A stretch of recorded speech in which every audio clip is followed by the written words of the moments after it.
Cue the glittering studio lights, polyester lapels, and the unmistakable funk wah guitar that signaled another night of 1970s must-see TV.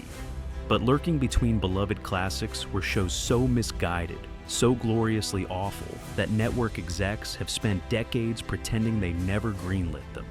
Tonight, we rewind the U-matic tape to expose 13 worst 1970s TV sitcoms you forgot existed. Buckle up, because the farther we rewind, the weirder it gets. 1. The Brady Bunch Hour, 1976-1977. Just 3 years after the Brady kids packed their last lunchboxes, ABC decided America's most wholesome family should trade backyard barbecues for neon jumpsuits and disco medleys. The Brady Bunch Hour yanked Mike, Carol, and all 6 kids onto a glitter-spackled variety show lagoon, complete with synchronized swimming numbers in a giant on-stage pool. Audiences expecting giggles over broken vases were met instead with Greg busting glitter cannons, Marcia crooning Captain Intently, and Alice doing Busby Berkeley kick lines and sequined culottes. Behind the curtain, disaster brewed. Robert Reed loathed the musical makeover so fiercely he quit after the pilot, forcing producers to recast Fake Mike for the remaining 8 episodes. Viewers barely noticed, too distracted by tacky choreography and jokes that landed with an audible thud. The laugh track strained to mask stunned silence as familiar characters mugged through medleys of Disco Duck and Glenn Campbell hits. The press likened it to watching your childhood friends taken hostage by Las Vegas. Ratings flatlined, the pool drained, and the Bradys slunk back into syndicated reruns. Proof that nostalgia and polyester don't always mix. 2. Three's a Crowd, 1979. John Ritter's rubber-limbed charm kept Three's Company afloat for 8 seasons, so ABC assumed a ready-made smash when Jack Tripper got his own spin-off. Instead, they lost the magic recipe and served up lukewarm leftovers. Three's a Crowd moves Jack into a swanky Marina del Rey condo with flight attendant girlfriend Vicky, much to the chagrin of her glowering millionaire father. Gone are the sizzling misunderstandings and comedic triangles. In their place, domestic squabbles about dual income budgets and whether Jack's Bistro should serve quiche. The new supporting cast never gels. Vicky is sweet yet dimensionless. Her dad, a one-note curmudgeon who barges in like clockwork to snarl at Jack's culinary career. Ritter flails heroically. Pratfalls over coffee tables, double takes worthy of vaudeville. But without Janet and Chrissy to spark farcical chaos, no amount of physical comedy can ignite sparks. Critics branded it Neil Simon minus the wit, and viewers switched channels before Sweeps Week. 22 episodes later, ABC quietly pushed the show overboard. Syndication packages still bury it in late-night graveyards, a cautionary tale that even the brightest star needs the right constellations. 3. All That Glitters, 1977. If Norman Lear could turn racial tension into ratings gold with All in the Family, why not flip gender politics on their head? Enter All That Glitters, a nightly soap parody set in a bizarro corporate universe where women run the boardrooms and men fetch the coffee. It sounds subversive. On screen, it played like a freshman sociology skit, stretched over 65 painful installments. Lear aimed to lampoon sexism by reversal, but the dialogue spoon-feeds cardboard cliches. Power suit heroines bark orders, while pouty eye-candy receptionists whimper about chipped manicures. The satire forgot to be funny, and worse, forgot to make sense. 1 minute, executives debate hostile takeovers. The next, trophy husbands gossip over quiche recipes and tight satin pants. The whiplash tone left viewers bewildered, feminists outraged, and chauvinists unmoved. Even its daring inclusion of one of television's earliest trans characters felt tokenistic. Introduced for shock value, then sidelined. Ratings plunged faster than a hostile stock, and by summer's end, the network fired the entire experiment. Today, All That Glitters survives only in grainy bootlegs, an ambitious misfire that proves concepts need craftsmanship, not just courage. 4. Who's Watching the Kids, 1978.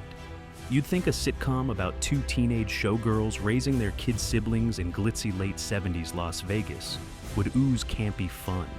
Instead, NBC delivered an identity crisis wrapped in sequins.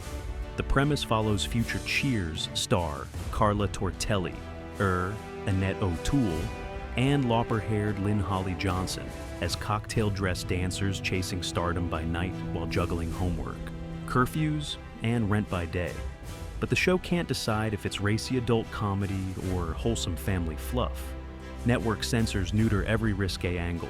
Casino glamour is replaced by zinc-lit sound stages, and the sisters' job is referred to only as performing.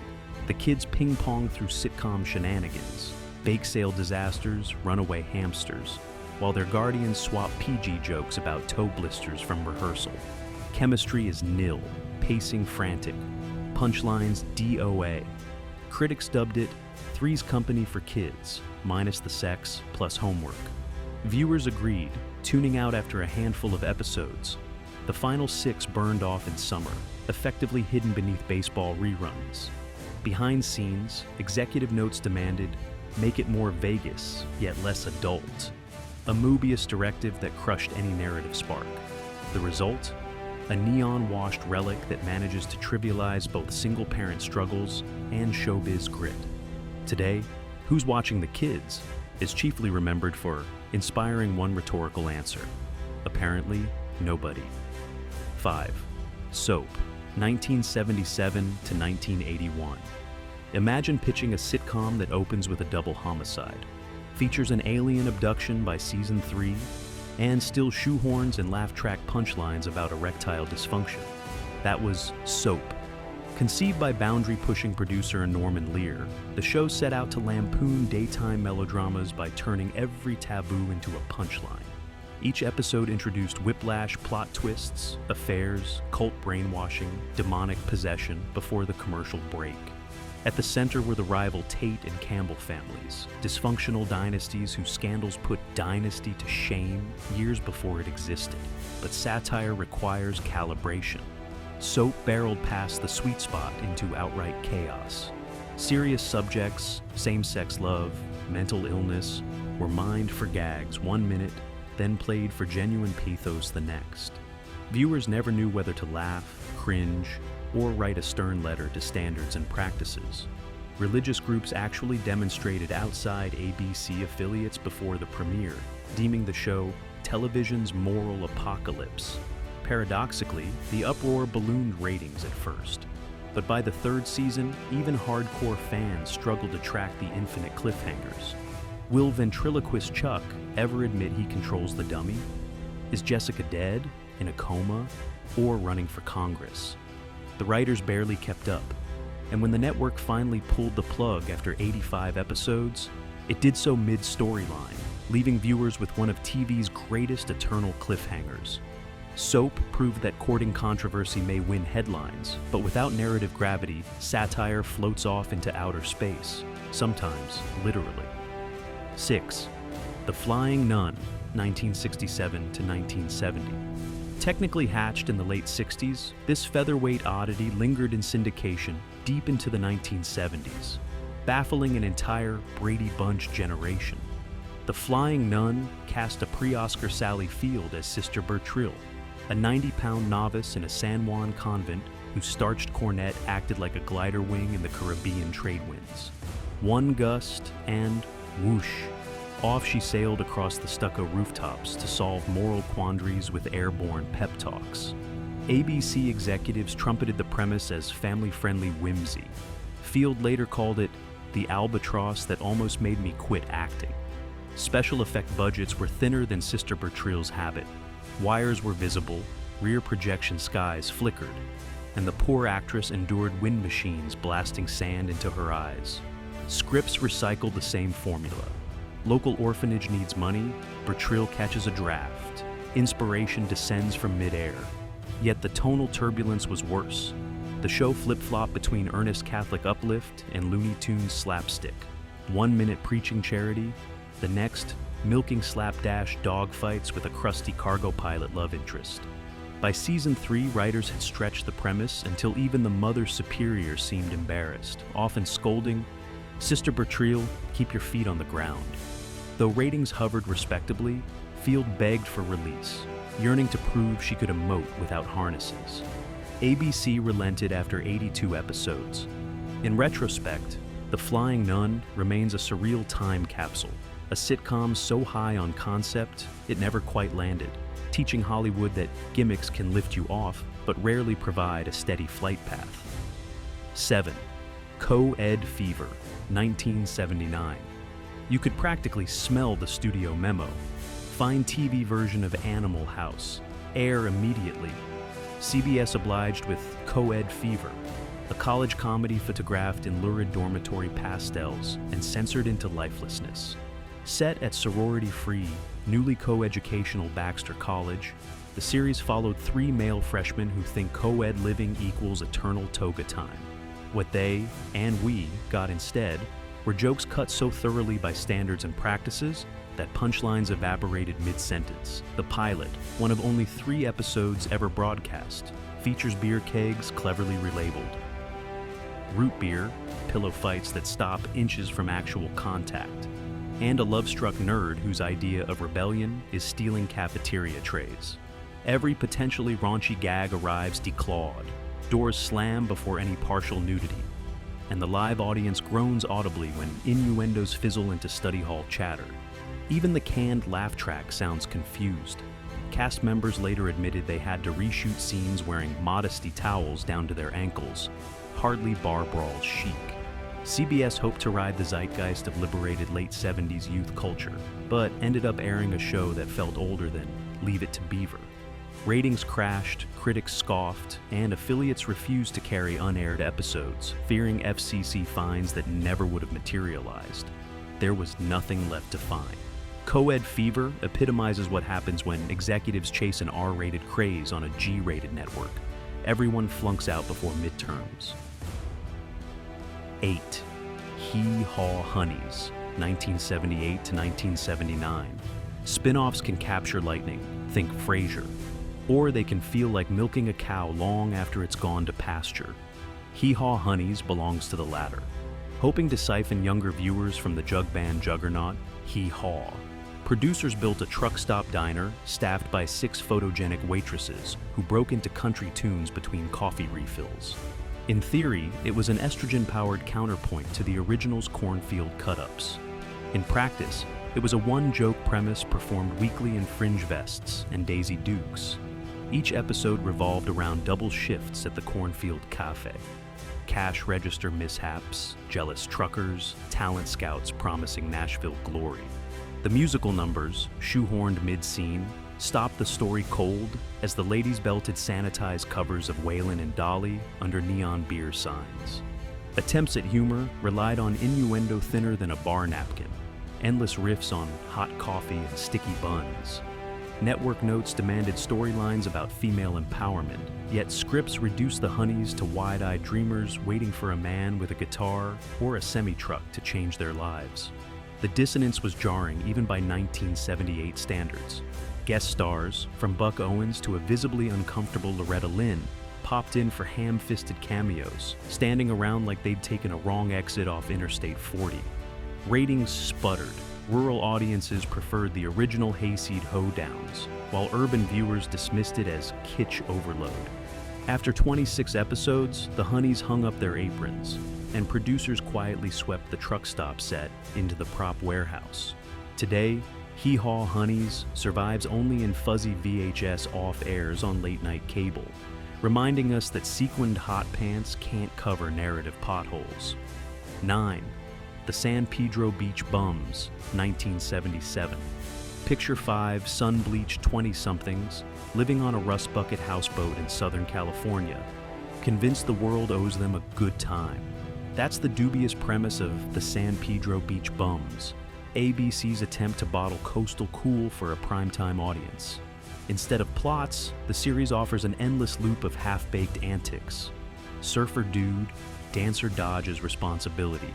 Shy buddy bungles seaside romance, and self-proclaimed schemer, Rico hatches get-rich-quick plans that fizzle by the first commercial break. Episodes drift lazily between odd jobs, fixing tourist yachts, hawking macrame at street fairs, punctuated by canned laughter that sounds sun-stroked itself. Off-camera, executives feared viewers might bristle at so much aimless loafing, so they grafted in moral lessons shoehorned at the 11th hour. One week, the bums teach inner-city kids to sail, after charging them a rental fee. Next, they rescue a wayward sea lion to prove they're not entirely useless. But none of the characters grow, and every lesson evaporates faster than spilled tequila on the dock. Ratings sank below sea level within a month, prompting ABC to run 6 episodes, then scuttle the rest during summer doldrums, effectively beaching the bums forever. Today, the series survives mainly in foggy VHS transfers and punchline status among TV historians. It's a cautionary tale that charming scenery and laid-back vibes can't replace actual storytelling, or ambition beyond catching the next wave of easy living. 10th, Paper Moon, 1974. The Oscar-winning film paired Ryan and Tatum O'Neal in bittersweet Depression-era grift. But television's Paper Moon swapped cinematic subtlety for laugh-track levity and lost the pot. ABC recast the cunning father-daughter duo with amiable unknowns Jodie Foster, pre-Taxi Driver, and Christopher Connolly, then stretched a 2-hour road movie into an open-ended con artist caper. Each week, Addie and Daddy Mose arrived in a dusty Kansas town, peddled fraudulent Bibles or phony hair tonics, then skedaddled when the sheriff caught on. Sounds lively, but the heart of the film, uneasy love between grifter and maybe daughter, got flattened into jokey banter. Production corners were cut so severely the dust never settled. Exterior Midwest scenes were shot on a backlot, visibly recycled from Gunsmoke, with cacti sneaking into frame. Plots repeated beat for beat: Moses' scam, Addie's scolding, townsfolk's revolt, hasty getaway. Ratings started modest, then tumbled, once audiences realized every episode was the same carnival ride. Critics lamented Foster's obvious talent, wasted on boilerplate pratfalls, while Connolly's Mose lacked the movie's sly charm. His cons seemed more hapless than slick. After 13 episodes, ABC folded the tent, leaving the duo forever on the lam. Paper Moon underscores a brutal truth. Stretching silver screen lightning across 22 minutes of network TV can zap all the magic. 11. Rhoda, 1974-1978. Spinning off a beloved sidekick can feel like giving your best friend center stage, until you realize the show worked because of the duo dynamic. Rhoda promised fans more of Valerie Harper's wise-cracking Bronx transplant, now back in New York, navigating love and career. The pilot drew record ratings thanks to Rhoda's whirlwind wedding to Joe, a plot so hyped it preempted regular programming nationwide. But matrimony shackled the series. Domestic squabbles replaced Rhoda's single-girl escapades, turning sassy punchlines into fretful nagging. Viewers who'd adored her carefree vibe wondered when all the kvetching began. Mid-season course corrections flew fast. Joe and Rhoda separated. Rhoda moved into a new apartment, and side characters flooded in, hoping to spark fresh energy. Yet every tweak revealed how much the original Mary Tyler Moore chemistry was missing. Without Mary's optimism to balance Rhoda's sarcasm, episodes tilted negative. Job woes, dieting jokes, endless family interference. Critics praised Harper's performance, but slammed storylines as New York neuroses writ large. Ratings slid each season. By year 4, the network tried retooling again, shipping Rhoda back to dating disasters and fad jobs, from window display artist to costume designer, none of which stuck. The finale aired without fanfare, leaving Rhoda as restless as ever. The spin-off's rise and fade is a reminder that support beams aren't always built to carry the whole house. 12. The Texas Wheelers, 1974-1975. Television often romanticizes rural poverty. Think The Waltons. ABC's The Texas Wheelers attempted similar heart-tugging, but wound up a bittersweet slog. Set in backwoods Texas, the show follows widowed patriarch Zach Wheeler raising 4 kids in a ramshackle cabin. Unlike warm and fuzzy counterparts, these scripts leaned hard on realist hardship. No money for groceries, broken truck axles before a school talent show, and constant tension between eldest son Truckee and his headstrong father. Laugh cues popped, but situations felt dire. Hard to chuckle when dinner depends on catching a catfish in a polluted creek. Viewers expecting wholesome folksy charm met bleak storylines laced with slapstick. Zach's schemes to earn rent usually ended in physical injury or humiliation.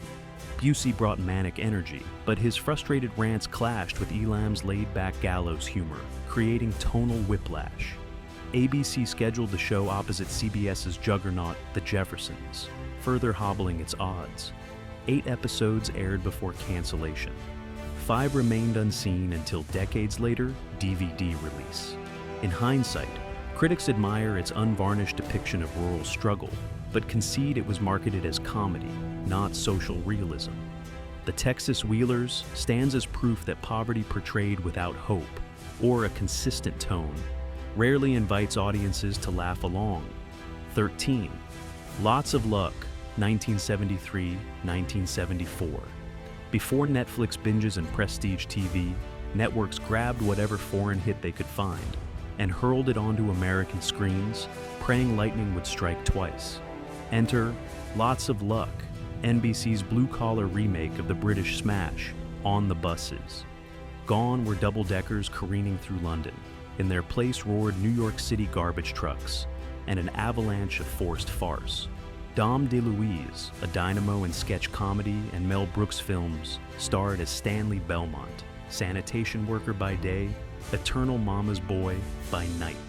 He shared a cramped apartment with a nagging mother, so overbearing she made Marie Barone look zen, a vain sister forever chasing fad diets, and an unemployed, poker-addicted brother-in-law who treated Stanley's paycheck like a personal ATM. Each episode followed the same pungent trajectory. Stanley clocked in before dawn, endured slapstick mishaps involving refuse compactors or runaway dumpsters, then staggered home to discover his living room transformed into a bingo hall, crash pad, or illicit bakery. Anything to fund his freeloading family's next scheme. DeLuise's volcanic energy, rapid-fire quips, double takes so wide they threatened whiplash, couldn't mask scripts built on recycled trash puns and fat jokes. The laugh track cackled at every burp, pratfall, and rolling meatball, but viewers smelled the flop a mile away. Behind the scenes, cultural translation woes piled up like curbside heaps. British humor about union strikes and stuffy management didn't map neatly to Staten Island sanitation politics. So writers defaulted to endless food gags, mountains of spaghetti, exploding cannoli, sub-sandwiches the size of sewer lids. NBC also insisted on family values, forcing sentimental endings in which Stanley forgave everyone and sang jaunty ditties while sweeping up debris, a tonal swerve that left audiences dizzy. Ratings plummeted after the pilot. By episode 8, the network literally yanked the show for a Bob Hope special, then burned off the remaining installments in summer's TV graveyard. In the end, Lots of Luck proved the only thing harder than hauling New York garbage is hauling a middling British sitcom across the Atlantic without losing its funny bone. It sputtered out after 24 episodes, leaving DeLuise to return gratefully to the big screen, while the series itself decomposed in syndication limbo, a ripe reminder that some remakes belong at the dump. And there you have it, 13 gloriously awful sitcoms that tripped, slipped, or belly flopped across the shag-carpeted stage of 1970s television. Smash that like button, subscribe for more forgotten pop culture expeditions, and ring the bell so you never miss our next retro rescue mission.